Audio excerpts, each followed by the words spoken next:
It is mere happenstance that in the rippled wings of the devil, we recognize the folds of the ears of an elephant. Elephant trips our ears, and as we accelerate the word, we begin to hear elephant, elephant, elephant. The form and presentation of letters that designers and teachers painstakingly attune their attention and sensibilities towards. In those same wings, the lines of the chalkboard appear. But what trampled, chewed-up fonts do we hear? Elle fond in French could mean two things simultaneously. We could interpret it as she's melting, and at the same time, she casts.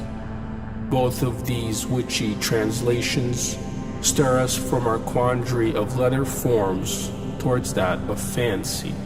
We start to consider the bodies in the pictures. Death and the devil have different mechanisms for operating their crucibles. When death stirs his lever, cut off heads are left on the floor. Death is the executive decision, the final cut.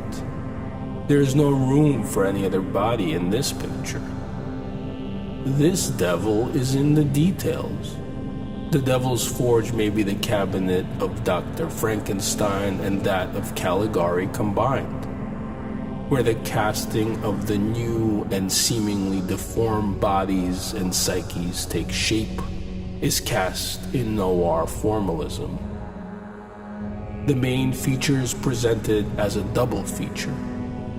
Death seeds fully grown but not yet harvested. The somnambulist under death's wheeled, rope and prey by hypnotic oracular vision. Just like words may portray characters, the devil's homegrown homebrew presents a distortion between fauna, flora, and us. A different alphabet altogether that opens with antlers or branches, climaxes with tails, and closes on the hooves that are poised in a trap door made of the same rich humus death has fertilized. Unlike death, it would behoove the devil to besmirch his pets. Things that are not quite this or that become disorienting as we can't help anchoring ourselves by their position. Anyone who has a stake in this edit will attempt to shape the presentation in their own image. Could death be the devil in profile? The elephant's impossible existence is the elephant in the room, constantly billowing, "What you see is what you get." In film terminology, we call this suspension of disbelief, the structure by which illusion is manufactured and consumed. If we accept that, as we peer through the fog, the first features of a face that comes to light in the distance will reveal its affinity to letters.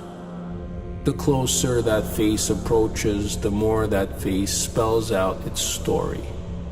Should that face apprehend the tusks and trunk of that elephant, its features distort, altering the syntax.